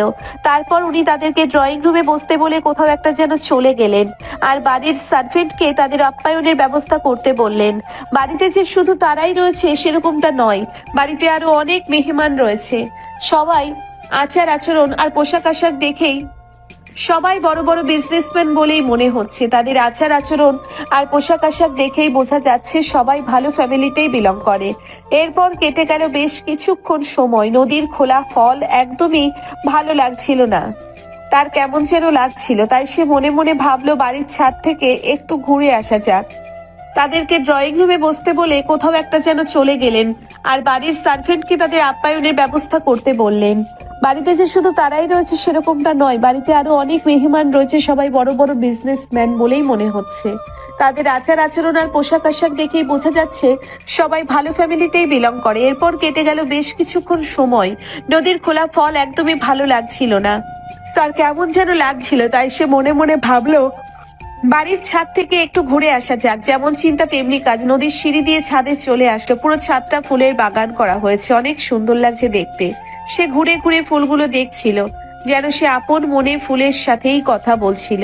তখনই হঠাৎ করে কেউ একজন বলতে লাগলো, আমার ফুল বাগানে পরি নামলো নাকি? কণ্ঠটা নদীর চেনা। এটা অন্য কেউ নয়, এটা আয়ান। নদী পেছন ফিরে তাকালো। আয়ান তাকে দেখে ভীষণ রকম চমকে গেল আর বলতে লাগলো, আপনি এখানে কেন? আমি এখানে তোমার জন্য আসিনি, এসেছি বাবার জন্য। প্লিজ ইনক্রেট করো না। মানে আমি কিছুই বুঝতে পারছি না। আপনি আপনার বাবার জন্য এখানে এসেছেন মানে? অতঃপর নদী আয়ানকে সমস্ত ঘটনা খুলে বলল। সবকিছু শুনে আয়ান সেখান থেকে চলে গেল, আর কোনো কথাই বলল না। নদীও সেখানে আর বেশিক্ষণ সময় কাটালো না, নিচে চলে আসলো। কিছুক্ষণ পরেই আয়ানের বাবা মাইকে অ্যানাউন্স করলেন, সবাইকে বাড়ির সামনের বাগানে চলে আসতে বলেন। সেখানে স্টেজ সাজানো হয়েছে, অনুষ্ঠানের হবে। তাই বাড়িতে থাকা সমস্ত গেস্টরা বাগানের স্টেজে চলে আসলো। সবাই বসে আছে। তখনই আয়ানের মা বাবা আয়ানকে নিয়ে স্টেজে উঠলেন। আর তারপরে আয়ানের বাবা আবারও সবাইকে উদ্দেশ্য করে বলতে লাগলেন, দেখুন, আপনারা সবাই জানেন আজ আমার ছেলে আয়ানের 20তম জন্মদিন। আর আজকের দিনটাকে আমি একটু অন্যরকমভাবে সেলিব্রেট করতে চেয়েছিলাম, আর সেজন্যই আমি আপনাদের সবাইকে এখানে ডেকে এনেছি। আজকের দিনটাকে আমি খুবই স্পেশাল করে রাখতে চাই।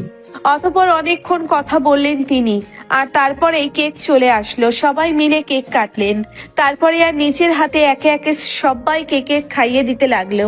কিন্তু নদী ওই মুহূর্তে সেখান থেকে চলে গেল। সে আয়নায় সম্মুখীন হতে চায় না। এদিকে আয়নায় সবাইকে কেক খাওয়ালে, কিন্তু নদী এই মুহূর্তে সেখান থেকে চলে গেল। সে আয়ানের সম্মুখেই হতে চায় না। এদিকে আয়ান সবাইকে কেক খাওয়ালে নদীর কেক খাওয়াতে না পেরে, তাকে কোথাও দেখতে না পেয়ে একটু চিন্তিত হলো। একটু আগে তো নদী এখানেই ছিল, তবে এখন কোথায় চলে গেল? এরকম চিন্তা করতে করতেই চলে গেল কিছুক্ষণ সময়, কিন্তু নদীকে কোথাও দেখতে পাওয়া গেল না। এদিকে কেক খাওয়ার পর্ব শেষ হলে সবাইকে ডিনারের ব্যবস্থা করা হলো। সবাই একসঙ্গে খাওয়া দাওয়া করছিল। আর তখনই হঠাৎ এক একটা টেবিলের আয়ান নদীকে তার মা বাবার পাশে বসে খাবার খেতে দেখলো। কিন্তু আয়ান তখন আর নদীর সামনে গিয়ে দাঁড়ালো না। যদি মেয়েটা খাওয়া বন্ধ করে দেয় তাই। আয়ান দূর থেকে দাঁড়িয়ে দেখছিল নদী খাবারের হাত নাড়াচ্ছে, কিন্তু খাবার মুখে তুলছে না। সে খুব ভালো করেই জানে কেন খাবার মুখে তুলছে না, কিন্তু এখন সামনে গিয়ে দাঁড়ালে অবস্থা আরো খারাপ হতে পারে, তাই তার সামনে না যাওয়াটাই ভালো। নদী খাবার মুখে না তুললেও তার মা বাবা যতক্ষণ খাবার খাচ্ছিল ততক্ষণ ধরে তাদের পাশেই বসে রইল। তারা মা বাবা তাকে অনেকবার বলেছিল খাবারটা শেষ করার জন্য, কিন্তু নদী তাদের সঙ্গে কথা বলে পুরো সময়টা কাটিয়ে দিল আর কোনো খাবারই মুখে তুলল না। খাওয়া দাওয়ার পর এবার বিদায় নেওয়ার পালা। নদীর মা বাবা আয়ানের মা বাবার থেকে বিদায় নিল, কিন্তু নদী আর সেখানে গেল না। সে খাওয়া দাওয়ার পর্ব শেষ হলে সোজা বাড়ি থেকে বের হয়ে এসে গাড়িতে বসে রইল। ভাবছিল তখনই সে নদীর সঙ্গে একটু কথা বলবে। সে চায় না গাড়ির দিকে এগিয়ে আসছিল, তখনই নদীর মা বাবা বাড়ি থেকে বের হয়ে গাড়ির দিকে আসছিল। তাই আয়ান তখনও আর নদীর সঙ্গে কোনো কথাই বলল না, চুপচাপ দূর থেকেই বেশ কিছুক্ষণ চেয়ে রইল। আর তারপর মুহূর্তের মধ্যেই গাড়িটা অন্ধকারে হারিয়ে গেল। চুপচাপ দূর থেকেই বেশ কিছুক্ষণ চেয়ে রইল, আর তারপর মুহূর্তের মধ্যেই গাড়িটা অন্ধকারে হারিয়ে গেল। তার 2 দিন পরেই আয়ান ভার্সিটিতে আসলো। নদী তখন তার বান্ধবীদের সঙ্গে ক্যাম্পাসে বসে গল্প করছিল। আয়ান ভার্সিটিতে এসে নিজের গাড়িটা পার্ক করে রেখে নদী এবং তার বান্ধবীদের যেখানে বসে রইল সেখানে এগিয়ে গেল। আয়ান নদীর পিছনে দাঁড়িয়ে তাকে বলতে লাগলো, এক্সকিউজ মি, আপনার সঙ্গে একটু কথা বলা যাবে কি? হঠাৎ করে পেছন থেকে কারোর গলার আওয়াজ শুনে পিছন ফিরে তাকায় নদী। পেছন ফিরে আয়ানকে দেখতে পাবে এমনটা কখনো কল্পনাও করেনি। নদীর হাসি খুশি মুখটা মুহূর্তের মধ্যে কালো হয়ে গেল। সে কোনো কথাই উত্তর দিল না। তখনই আবারও আয়ান তাকে বলতে লাগলো, আমি আপনাকে কিছু জিজ্ঞাসা করেছি। কিন্তু তখনও নদী কোনো উত্তর দিল না, চুপচাপ সেখানেই বসে রইল। তখনই নদীর বান্ধবী তাকে বলতে লাগলো, কি রে দোস্ত, কি হয়েছে তোর? ছেলেটা তোকে কিছু বলছে, তুই কোনো উত্তর দিচ্ছিস না যে? আমি কোনো কথা বলতে চাই না, ওকে এখান থেকে চলে যেতে বলো।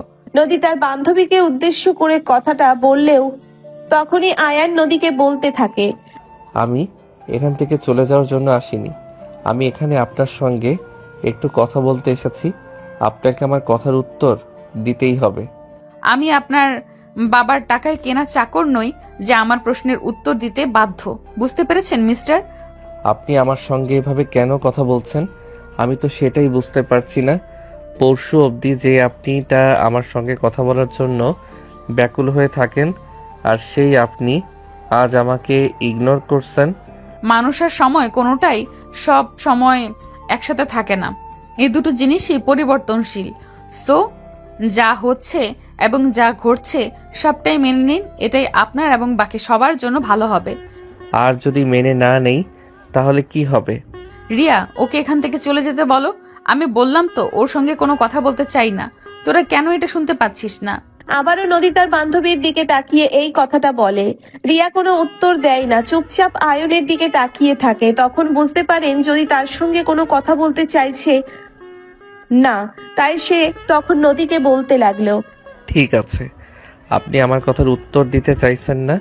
আমি আপনাকে আমার কথার উত্তর দেওয়ার জন্য জোর করব না। তবে একটা কথা বলে যাচ্ছি আপনাকে, এটা মনে রাখবেন, যাকে ভালোবাসেন তাকে কখনো অবহেলা করবেন না। সে হারিয়ে গেলে কিন্তু খুঁজে পাবেন না।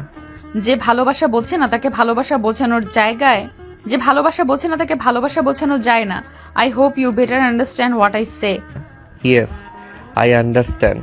এই বলে আয়ান আর এক মুহূর্ত দেরি না করে সেখান থেকে নিজের ক্লাসরুমে চলে গেল। সেদিন দুপুরবেলা যখন ভার্সিটি ছুটি হলো, আয়ান তার গাড়িটা নিয়ে ভার্সিটির গেটের সামনে দাঁড়িয়ে নদীর জন্য অপেক্ষা করছিল। নদী এবং তার বান্ধবীরা সবাই মিলে একসঙ্গে ভার্সিটির গেটের দিকে এগিয়ে আসছিল। তখন আয়ান নদীর সামনে গিয়ে দাঁড়ালো আর বলতে লাগলো, আপনি প্লিজ একটু আমার সঙ্গে চলুন, আমি আলাদা একটু আপনার সঙ্গে কথা বলতে চাই। কথাটা নদীকে উদ্দেশ্য করে বললেও নদী তাকে কোনো উত্তর না দিয়েই পাশ কাটিয়ে চলে যেতে চাইছিল। তখনই আয়ান পেছন থেকে নদীর হাতটা ধরে ফেলে আর বলতে থাকে, কি হলো? আমি আপনাকে কিছু বলেছি, কিন্তু আপনি আমার কথার উত্তর না দিয়ে অ্যাভয়েড করে চলে যাচ্ছেন কেন? কারণ আমি তোমার সঙ্গে কোনো কথা বলতে চাই না। আমি তোমার সঙ্গে আমার কোনো কথা নেই। প্লিজ আমাকে যেতে দাও। হ্যাঁ, আপনি অবশ্যই যাবেন, তবে সেটা আমার সঙ্গে। আমি আপনার সঙ্গে আলাদা কিছু কথা বলবো তারপর।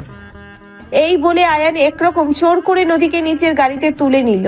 আয়ানের এই কর্মকাণ্ড নদীর বান্ধবীরা সবাই হতবাক হয়ে দেখছিল। তারা কেউই ভাবতে পারেনি এমন কিছু একটা করতে পারে।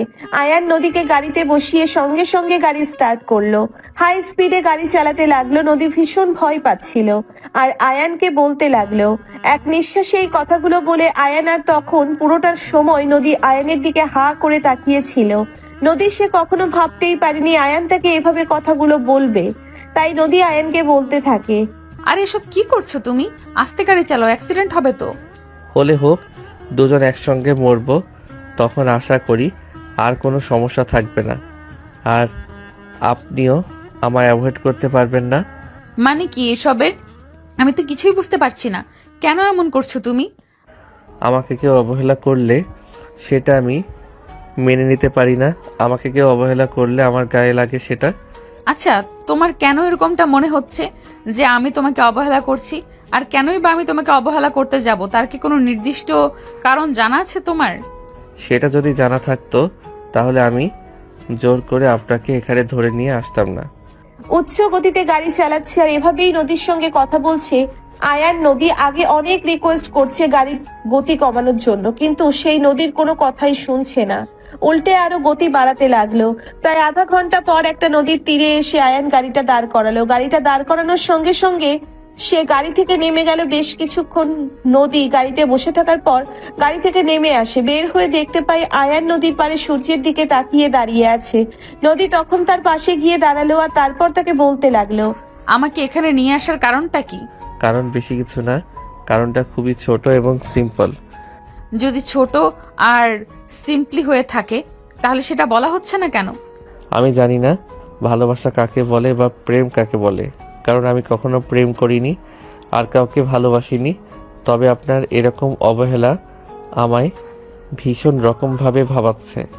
আপনাকে ভীষণ দেখতে ইচ্ছে করে, আপনার সঙ্গে ভীষণ কথা বলতে ইচ্ছে করে, বারবার আপনার কথা মনে পড়ে। মানুষ হিসাবে একজন মানুষের কথা মনে পড়তেই পারে, এতে তো অবাক হওয়ার কি আছে? আমি তো সেটাই বুঝতে পারলাম না। নদীর এমন কথাই নদীর দিকে ফিরে তাকায় আয়ান আর তারপরে আয়ান নদীকে বলতে থাকে, দেখুন, আপনি ছোট বাচ্চা নন, কোনো কিছুই বুঝতে পারেন না। আপনি আমার চাইতে সিনিয়র, তাই আপনি খুব ভালো করেই জানেন এর ব্যাখ্যা কি হতে পারে। হ্যাঁ জানি, তো কি হয়েছে?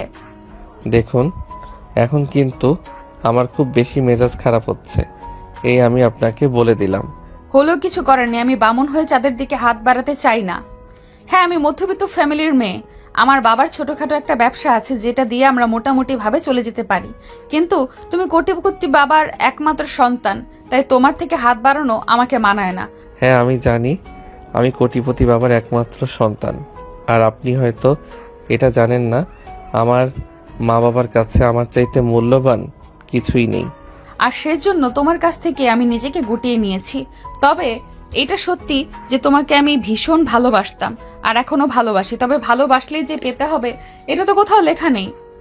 ভালোবাসার শান্তি ত্যাগেও থাকে। আমি না হয় সেটাই বেছে নিলাম। বলেই সেখান থেকে চলে আসছিল নদী, কিন্তু তখনই আয়ান পেছন থেকে বলতে গেল, যদি আজ আমার ভালোবাসা গ্রহণ করা না হয়, আমাকে ফিরিয়ে দেওয়া হয়, তাহলে আমি এখনই এই নদীতে ঝাঁপ দেব। আর একটা কথা, আমি কিন্তু সাঁতার জানি না। সেই কথা নদীর কান পর্যন্ত পৌঁছালেও নদী সেটাকে তোয়াক্কা না করে সামনের দিকে এগিয়ে যাচ্ছিল। আর তখনই হঠাৎ এই ঝুপ করে পানিতে একটা শব্দ শুনতে পেল নদী। পেছন ফিরে তাকালো আর তখনই দেখতে পেল আয়ানকে কোথাও দেখা যাচ্ছে না। নদী পিছনে ফিরে আসছিল আর তখনই দেখতে পেল অনেকটা দূরে পানিতে হাবুডুবু খাচ্ছে আয়ান, বাঁচার জন্য আপ্রাণ চেষ্টা করছে, কিন্তু কোনোভাবেই তীরের দিকে এগিয়ে আসতে পারছে না। নদীতে প্রচন্ড স্রোত তাকে ভাসিয়ে নিয়ে যাচ্ছিল। নদী নিজের জীবনের চিন্তা না করেই পানিতে লাফ দিল, কারণ নদীর বড় হওয়াটা শহরে হলেও ছোটবেলাটা কেটেছে গ্রামে, তাই সে খুব ভালোভাবেই সাঁতার কাটতে জানে। কিন্তু এখন বড় হয়েছে, এই উত্থান নদীতে ঝাঁপ দেওয়ার পরিণাম কি হতে পারে সেটার চিন্তা সে করেনি। আয়ানকে বাঁচতে হবে, এটাই বড় কথা। এক মুহূর্ত দেরি করলে স্রোতে অনেক দূর ভেসে যেতে পারে আর ছেলেটার বেঁচে থাকা নাও হতে পারে। নদীর সাঁতরে গিয়ে আয়ানকে এক মুহূর্ত দেরি করলে স্রোতে অনেক দূর ভেসে যেতে পারে আর ছেলেটার বেঁচে থাকা নাও হতে পারে। নদীর সাঁতরে গিয়ে আয়ানকে ধরলো আর কোনোভাবে টেনে নদীর পাড়ে নিয়ে আসলো। আয়ানের অবস্থা একদম যাই, সে নদীর পানি গিলে পেট ভরে ফেলেছে, একদম অজ্ঞান হয়ে গেছে। ছেলেটাকে নদী বালির উপর শুইয়ে দিয়ে তার বুকে চাপ দিতে লাগলো। একটু একটু করে পানি বের হয়ে আসছিল, কিন্তু এখনো তার জ্ঞান ফেরেনি। ঠিকভাবে নিঃশ্বাসও নিতে পারছিল না, তাই নদীর সিদ্ধান্ত নিল তার মুখ দিয়ে ফু দিয়ে নিঃশ্বাস নেওয়ার চেষ্টা করবে। যেমন চিন্তা তেমনি কাজ। নদী আয়ানের দুটো ঠোঁটে নিচে ঠোঁট দুটো লাগিয়ে তার মুখে নিঃশ্বাস দিতে লাগলো। এদিকে ঠিক ওই মুহূর্তে আয়ানের জ্ঞান ফিরে আসলো। আয়ান চোখ মেলে তাকিয়ে দেখলো নদী তার ঠোঁটে ঠোঁট ডুবিয়ে রেখেছে, কিন্তু নদীর শাখার দিকে খেয়াল নেই। নদী আয়ানের মুখে একবার নিঃশ্বাস দিচ্ছে, একবার নিচ্ছে। অনেকটা হাঁপিয়ে গেছে, তাই একটু রেস্ট নিয়ে আবারও নিঃশ্বাস দেওয়ার জন্যে মাথার উপরের দিকে তুললো। আর তখনই দেখতে পেল আয়ান তার দিকে অপলক দৃষ্টিতে তাকিয়ে আছে। এভাবে আয়ানকে নিজের দিকে তাকিয়ে থাকতে দেখে অনেকটাই লজ্জায় পড়ে গেল নদী। আর তখনই সে নিজেকে একটু সামলে নিয়ে আয়ানকে বলতে লাগলো, যখন সাঁতার জানোই না তখন নদীতে ঝাঁপ দিতে গেলে কেন? এখন যদি আমি তোমাকে না বাঁচাতাম তখন কি হতো ভেবেছিলে একবার? কি আর হতো, মরে যেতাম। এর চাইতে বেশি কিছু তো আর হতো না। তুমি আমায় বাঁচিয়েছো কেন? হঠাৎ করে আয়ানের মুখ থেকে আপনি থেকে তুমি শব্দটা শুনে অবাক হয় নদী, কিন্তু তারপরেও সেটা প্রকাশ না করেই সে আয়ানকে আবারও বলতে লাগলো, বাই দ্য ওয়ে, যখন তোমার জ্ঞান ফিরে এসেছিল তখন তুমি কোনো সাউন্ড করনি কেন? তুমি আমার ঠোঁটে ঠোঁট ডুবিয়ে রেখেছিলে, এটাই এনজয় করছিলাম। আমি যদি কথা বলতাম তাহলে তো তুমি সঙ্গে সঙ্গে এখান থেকে সরে যেতে। আয়ানের এমন কথাই ভীষণ রকম লজ্জা পেল নদী। সে তখনই সেখান থেকে উঠে চলে যেতে চাইছিল, কিন্তু আয়ান তাকে সেটা করতে না দিয়ে তার হাতটা ধরে একটা টান দিয়ে নিজের বুকের সঙ্গে মিশিয়ে নিল আর বলতে লাগলো, এতক্ষণ আমার ঠোঁটে চুমু খেতে যখন লজ্জা পাওনি, তাহলে এখন আমি বলাতে লজ্জা পেয়ে চলে যাচ্ছ কেন? যা, তুমি একদম যাতা, ছাড়ো আমাকে। কেউ দেখলে কি বলবে? এখানে কেউ নেই ডিয়ার, এটা একটা নির্জন এলাকা। এখানে সচরাচর কেউ আসে না, তাই কেউ দেখার কোনো চান্স নেই। তো কি হয়েছে তাই বলে তুমি আমাকে এইভাবে জড়িয়ে ধরবে নাকি? ছেড়ে দাও এক্ষুনি, ভালো হবে না বলছি। হলে হোক, না হলে নাই, তাতে আমার কি? আমি তো ভাবছি ওপেন বাসরটা করে নেব।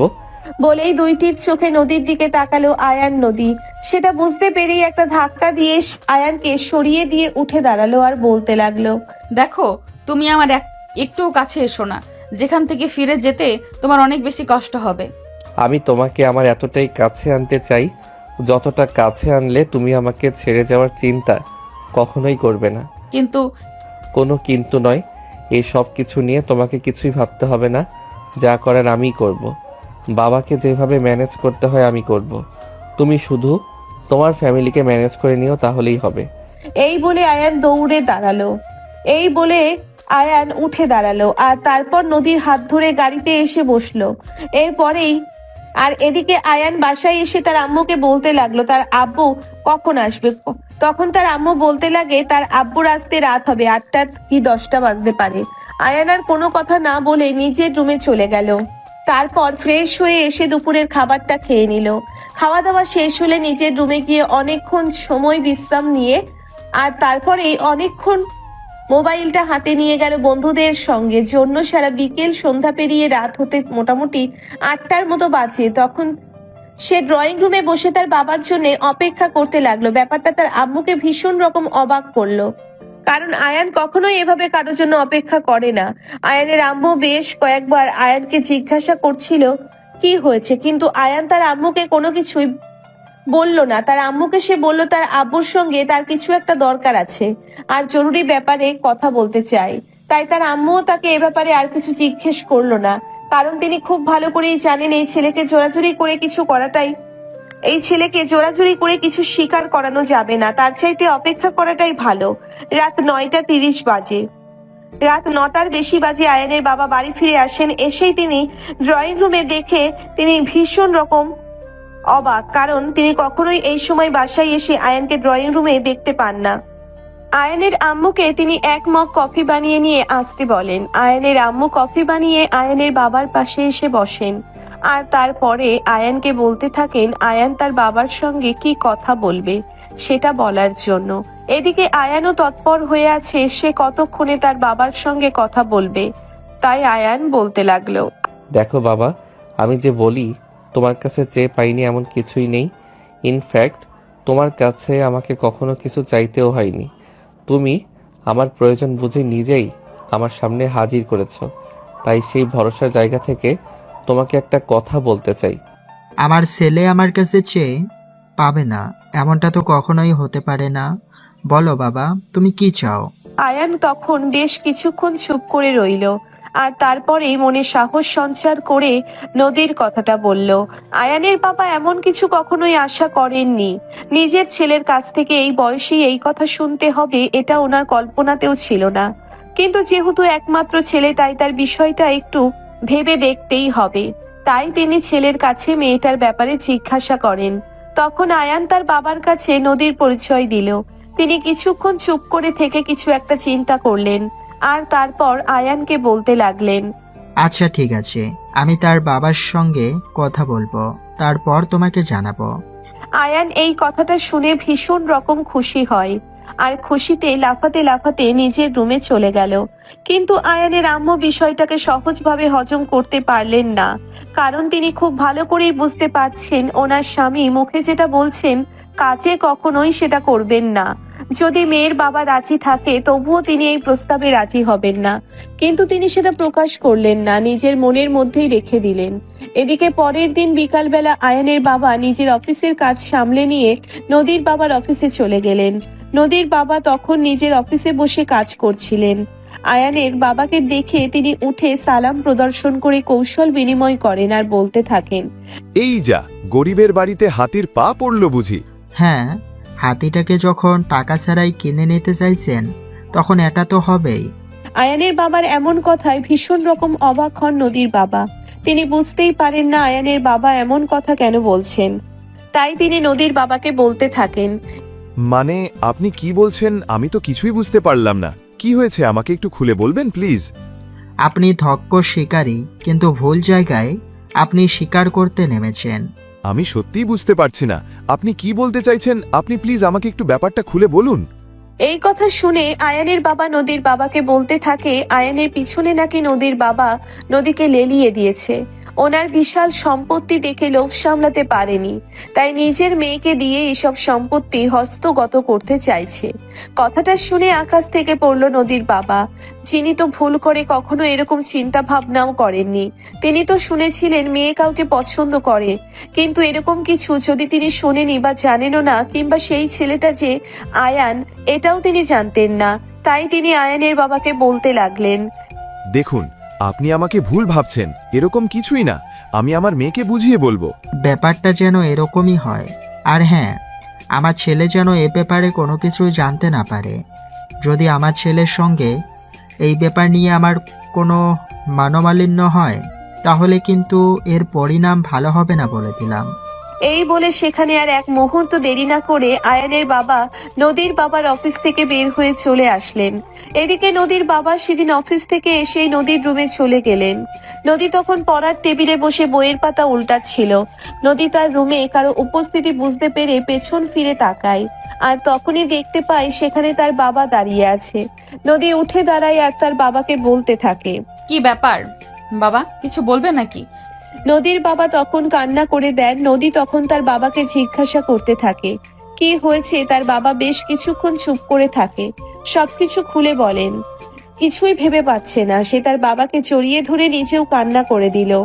এই বলে সেখানে আর এক মুহূর্ত দেরি না করে আয়ানের বাবা নদীর বাবার অফিস থেকে বের হয়ে চলে আসলেন।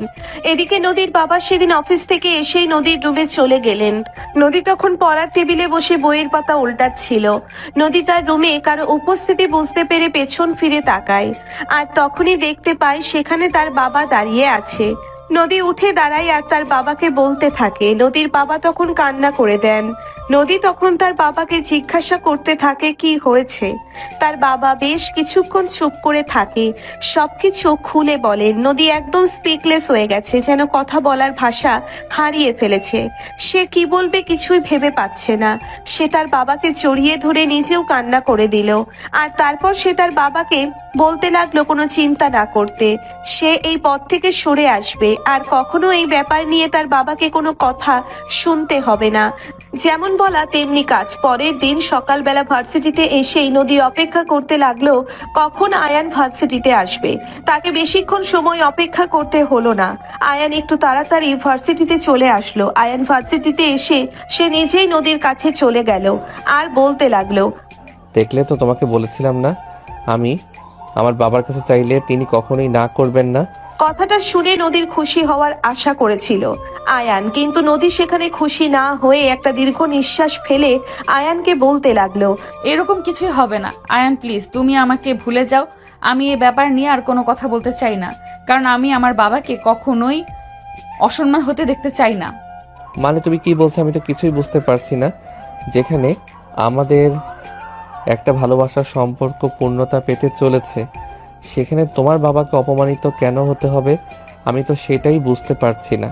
অতঃপর নদী তার বাবার সঙ্গে ঘটে যাওয়া সমস্ত ঘটনা আয়ানকে খুলে বলল, কারণ নদী খুব ভালো করেই জানতো এটা আয়ানের বাবা ইচ্ছে করেই করেছে। আয়ান তাকে কতটা ভালোবাসে সে জানে। সমস্ত ঘটনা শুনতে পেয়ে মুহূর্তের মধ্যেই আয়ানের হাস্য উজ্জ্বল মুখটা ঘন কালো মেঘে ছেয়ে গেল। আর এক মুহূর্ত সেখানে দাঁড়ালো না, চুপচাপ সেখান থেকে বাসায় ফিরে আসলো। তার বাবা তখন অফিসে যাওয়ার জন্য বের হচ্ছিল। আয়ানকে ভার্সিটির ড্রেস পরে বাসায় ফিরে আসতে দেখে তার বাবা বলতে লাগলো, কিরে বাবা, কি হয়েছে? তুই তো একটু আগেই ভার্সিটিতে গেলি, তাহলে এখন আবার ফিরে এসেছিস কেন? আয়ান তার বাবার দিকে অগ্নি দৃষ্টি নিয়ে তাকিয়ে আছে। এই প্রথম ছেলের এরকম অগ্নিমূর্তি দেখছেন আয়ানের বাবা। তিনি কখনো কল্পনাও করতে পারেননি যে আয়ান এরকম কিছু করতে পারে। তাই তিনি ভীষণ রকম অবাক হয়ে বলতে থাকেন, কিরে বাবা, কি হয়েছে? তুই এরকম কেন করছিস বল আমাকে। আয়ান নিজেকে কিছুটা কন্ট্রোল করে নেয় আর তারপর সে তার বাবাকে বলতে থাকে, বাবা, তুমি আমার সঙ্গে এরকমটা কেন করেছো? আয়ানের বাবা তখন খুব ভালোভাবেই বুঝতে পারেন ওনার ছেলে ওনাকে কি বলতে চাইছে, তাই তিনি ছেলেকে কন্ট্রোল করার জন্য বলতে থাকেন, আমি কখনোই চাইবো না তোর সঙ্গে খারাপ কিছু হোক, তাই আমি তোকে রিকোয়েস্ট করে বলছি, এখান থেকে তুই সরে আয়। এটা তোর জন্য একদম উচিত নয়। বাবা, আমার এখন যথেষ্ট বয়স হয়েছে আর আমি এখন যথেষ্ট বড় হয়েছি, তাই আমার জন্য কোনটা ভালো আর কোনটা খারাপ সেটা আমি খুব ভালো করেই জানি। আমার যদি জীবনে কাউকে বিয়ে করতেই হয় তাহলে আমি নদীকেই বিয়ে করব। আমি বুঝতে পারছি না এই মেয়েটা তোকে ঠিক কিভাবে ব্রেন ওয়াশ করেছে, যার জন্য তুই এভাবে আমার মুখের উপর কথা বলছিস। তাছাড়া অন্য কাউকে বিয়ে করব না বাবা। কেউ আমার ব্রেন ওয়াশ করেনি। আমি এখন নিজের ভালো মন্দটা বুঝতে শিখেছি। আমি খুব ভালো করেই জানি আমি কার সঙ্গে ভালো থাকবো। সো তুমি কাউকে দোষ দিবে না। আয়ান প্লিজ, আমি তোকে রিকোয়েস্ট করে বলছি, তুই এখান থেকে ফিরে আয়। আমরা তোকে অনেক ভালো একটা মেয়ের সঙ্গে বিয়ে করাবো। কি যোগ্যতা আছে এই মেয়ের তোর বউ হওয়ার? তার উপর আবার মেয়েটা তোর চাইতেও বয়সের সিনিয়র। যদি আমার কোনো সমস্যা না থাকে তাহলে তোমার কি সমস্যা? আমি তো সেটাই ভেবে পাচ্ছি না। মানে তুই আমার কোনো কথা শুনবি না, এটাই বলছিস তো? হ্যাঁ, তুমি একদম ঠিক বুঝতে পেরেছো। আমি নদীকেই বিয়ে করব আর এটাই আমার শেষ কথা। আমি দেখি তুমি আমাকে কিভাবে আটকাতে পারো।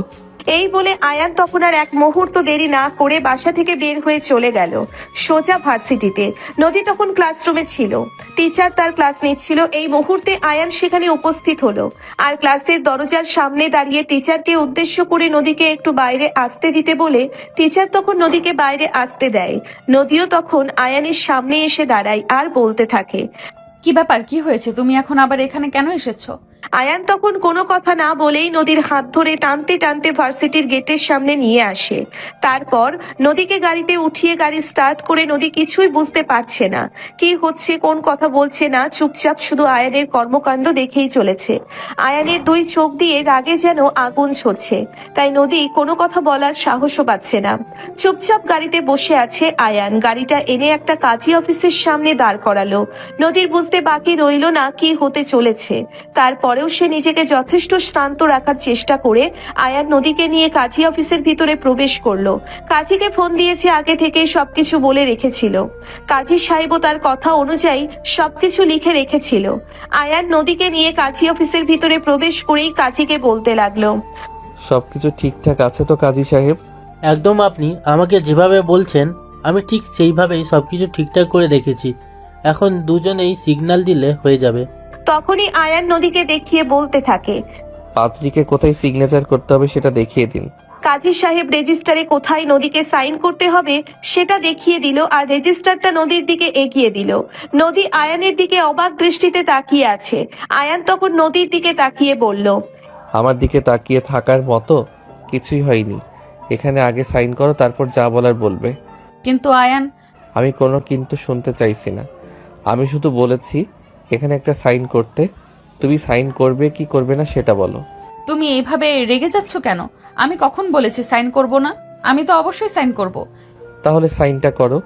এইবারে আয়ান নিজেই নদীর দিকে আবারও রেজিস্টারটা এগিয়ে দিল আর তখন নদী তখন আর কোনো কথা না বলে রেজিস্টারে সাইন করলো। আর তারপরেই আয়ান নিজেও সিগনেচার করে দিল আর তারপরেই কাজী সাহেব বলতে লাগলো, বাংলাদেশের আইন অনুযায়ী আজ থেকে তোমরা দুজন স্বামী স্ত্রী। সেটা আমরা খুব ভালো করে জানি, এটা আপনাকে বলে দিতে হবে না। আপনার ফি কত হয়েছে সেটা বলুন। আপনি যা দিবেন দিয়ে দিন, আপনার কাছ থেকে তো আর আমরা চেয়ে নিতে পারি না। আপনি তো মোটামুটি হিসাবটা জানেন, তাহলে এখানে বলার কি আছে? এটা শুনে আয়ান নিজের পকেট থেকে একটা 50,000 টাকার বান্ডিল বের করে কাজী সাহেবের হাতে তুলে দিল আর বলতে লাগলো। পুরোটাই রেখে দিতে কাজী সাহেব অবাক দৃষ্টিতে আয়ানের দিকে তাকিয়ে আছে। তিনি কখনো ভাবতেও পারেননি একটা বিয়ে বাড়ানোর জন্য তিনি এতগুলো টাকা একসঙ্গে পাবেন। আয়ান সেদিকে কোনো খেয়াল না করে নদীকে নিয়ে সেখান থেকে বের হয়ে আসে। নদীকে নিয়ে সেখান থেকে সোজা একটা শপিং মলে চলে গেল। গিয়ে একটা শাড়ি আর বেশ কিছু জুয়েলারি কিনে রেডি হতে বলল। শপিং মল থেকে নদীকে নিয়ে একটা পার্লারে চলে গেল। সেখান থেকে নদীকে বউ সাজিয়ে নিয়ে সোজা বাসায় চলে আসে আয়ান। বাসায় এসে কলিং বেল চাপ দিতেই তার আম্মু এসে দরজা খুলে দিল। নদীকে সঙ্গে দেখে ভীষণ রকম অবাক হন তিনি। হাঁ করে দুজনের দিকে তাকিয়েছিলেন তিনি। কখনোই আয়ান তার আম্মুর ভাবনায় ছেদ ঘটিয়ে বলতে থাকে, আম্মু তোমার বৌমা বরণ করে বাড়িতে তোলো। তার আম্মু তাকে প্রশ্ন করতে চাইছিল, কিন্তু সে তার আম্মুকে কোনো প্রশ্ন করার সুযোগ দিল না। শুধু বলতে লাগলো নদীকে বরণ করে বাড়িতে তোলার জন্য। তাই তার আম্মু কোনো প্রশ্ন না করে বরণ ডালা নিয়ে এসে নদীকে বরণ করে বাড়িতে তুলে নিলেন। আয়ানের বাবা এসবের কিছুই জানতো না। তিনি কখনো ভাবতেই পারেননি আয়ান হঠাৎ করে এরকম কোনো কাণ্ড ঘটিয়ে বসবে। এদিকে আয়ান নদীকে নিয়ে নিজের রুমে চলে আসে। নদীকে রুমের ভিতরে বসিয়ে রুমের দরজাটা বাইরে থেকে লাগিয়ে দিয়ে সোজা বাসা থেকে বের হয়ে চলে গেল। সারাদিন কেটে গেল। আয়ান একবারের জন্য বাসায় আসলো না। সে তার বাবার অফিসে গেছিল। সেখানে তার বাবার সঙ্গে এসব ব্যাপার নিয়ে কথা বলা, যদিও তার বাবা এই ব্যাপারটা নিয়ে কথা বলতে চাইছিল না। কিন্তু ছেলে যখন এরকম একটা কাজ করেই ফেলেছে তখন তো আর তার উপর রাগ করে থাকা যায় না। এটা তো মেনে নিতেই হবে, এছাড়া আর কোনো উপায় নেই। কারণ তিনি খুব ভালোভাবেই বুঝতে পেরেছেন তিনি যত চেষ্টা করুক না কেন আয়ানকে এখান থেকে কোনোভাবেই তিনি সরিয়ে আনতে পারবেন না। তাই তিনি ব্যাপারটা মেনে নিলেন। দিলেন আর তারপর তিনি নিজেই আয়ানকে নিয়ে নদীর বাবার কাছে গেলেন আর সমস্ত ব্যাপারটা খুলে বললেন। আর পরের দিন বাড়িতে রিসেপশন পার্টি রাখবেন বলে নদীর ফ্যামিলির সবাইকে ইনভাইট করলেন, সেই সঙ্গে ওনার যত আত্মীয় স্বজন আর রিলেটিভ আছে সবাইকে। রাত 8টা বাজে আয়ান বাড়িতে ফিরে আসে তার বাবাকে সঙ্গে নিয়ে। আয়ানের বাবা সবার জন্য রেস্টুরেন্ট থেকে খাবার নিয়ে আসে আর সবাই মিলে একসঙ্গে বসে রাতের খাবারটা খেয়ে নেয়। সবকিছু এত সহজে ঠিক হয়ে যাবে এটা কল্পনাও করেনি নদী। খাবার টেবিলে বসে আয়ানের বাবা নদীকে বলতে থাকে, দেখো বৌমার যা হওয়ার হয়ে গেছে, এসব কিছু নিয়ে আর মন খারাপ করে থেকো না। আমরা তো মা বাবা, প্রত্যেকটা মা বাবাই চায় তার সন্তানের সঙ্গে ভালো কিছু হোক। আমার সন্তান যখন তোমাকে নিয়ে ভালো থাকতে চায়, সেখানে আমাদের আপত্তি রেখে তো কোনো লাভ নেই। তাই আমরা চাইবো তুমি আমাদের সন্তানকে ভালো রেখো। ইনশাল্লাহ বাবা, আমি অবশ্যই আমার পক্ষ থেকে সর্বোচ্চ চেষ্টা করব। আপনারা শুধু আমাদের জন্য দোয়া করবেন, তাহলেই চলবে। ইনশাআল্লাহ আমাদের সবার পক্ষ থেকে তোমাদের জন্য অনেক দোয়া আর শুভকামনা রইল। অনেক সুখী হও তোমরা। হয়েছে, এখানে গল্প করে সারা রাত কাটিয়ে দিলে হবে না, রুমে চলো। সবার সামনেই নদীকে উদ্দেশ্য করে কথাটা বলে আর তারপরে নিজের নদীর হাত ধরে তাকে নিয়ে রুমে চলে গেল। রুমে প্রবেশ করার সঙ্গে সঙ্গেই আয়ান রুমের দরজাটা ভিতর দিক থেকে লক করে দিল আর সেটা দেখে নদী বলতে লাগে, এটা কি হলো? তুমি রুমে আসার আগে দরজাটা বন্ধ করে দিলে কেন? ওরে বাবা, তুমি এমনভাবে বলছো যেন তুমি কিছুই বোঝো না। তাই বলে এভাবে? এই দেখো, একদম কথা বলবে না। তোমার কাছ থেকে আমাকে শিখতে হবে না, বুঝেছো? বিছানায় চলো, T20 খেলবো। এই বলে আয়ান নদীকে নিয়ে এসে বিছানায় শুইয়ে দেয় আর সঙ্গে সঙ্গে রুমের লাইট অফ করে দেয়। আরে ভিউয়ার্স, আপনারা কি ভাবছেন তাদের রোমান্টিক সিনটা দেখবেন? আপনারাও না একদম চাতা। আরে ভাই, সে তার বউয়ের সঙ্গে রোম্যান্স করবে, করুক না, সেখানে আপনি আমি থেকে কি করব? চলুন আমরা আজকের মতো এখান থেকে বিদায় নিই। আবারও না হয় দেখা করব নতুন কোনো এক ভালোবাসার গল্পে।